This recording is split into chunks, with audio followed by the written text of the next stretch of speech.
आज के वीडियो में हम सफला एकादशी की व्रत कथा सुनेंगे, तो कथा को अंत तक पूरा सुनिएगा।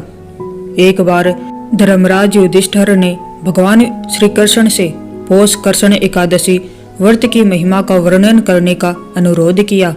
इस पर भगवान श्री कृष्ण ने कहा कि इस एकादशी को सफला एकादशी के नाम से जाना जाता है, क्योंकि यह सफलता प्रदान करने वाली मानी गई है। विष्णु कृपा से यह व्रत रखने वाले व्यक्ति के पाप मिटते हैं और उसे मोक्ष की प्राप्ति होती है।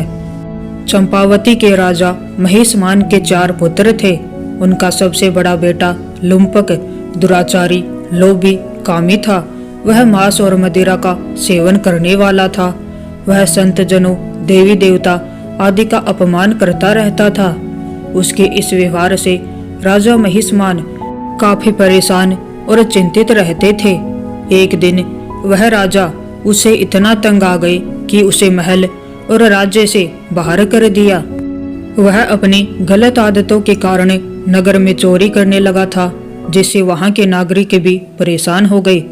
लुम्पक पास के ही एक जंगल में रहता था। वहां पर एक पीपल के पेड़ की पूजा नगरवासी करते थे। वह उस पेड़ के नीचे रहने लगा। पौष कृष्ण दशमी की रात उसे काफी सर्दी लग रही थी। कपड़े कम थे।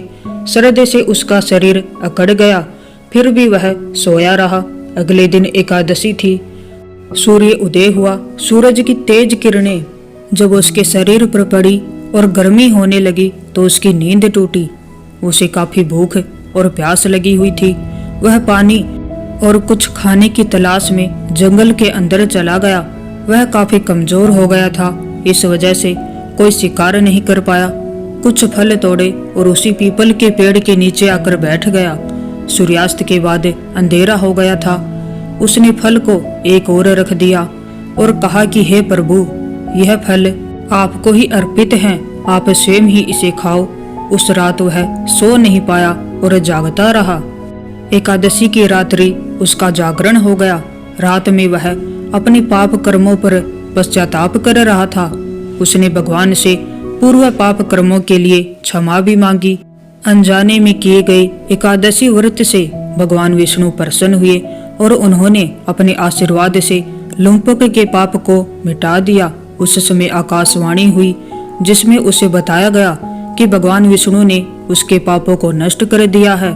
तुम अपने पिता के पास राजमहल में जाओ और कामकाज में उनकी मदद करो। यह सुनकर लुम्पक ने भगवान विष्णु के नाम का जयकारा लगाया, फिर प्रसन्न मन से महल लौट गया। पूरी बातें जानकर उसके पिता ने भी उसे माफ कर दिया और उसे वहां का राजा बना दिया।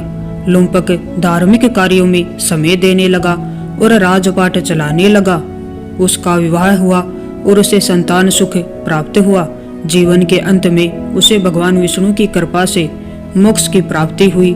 जो व्यक्ति विधि विधान से सफला एकादशी का व्रत रखता है, उसके पाप मिटते हैं और मोक्ष मिलता है। हर कार्य में सफलता प्राप्त होती है। तो ये थी सफला एकादशी की व्रत कथा।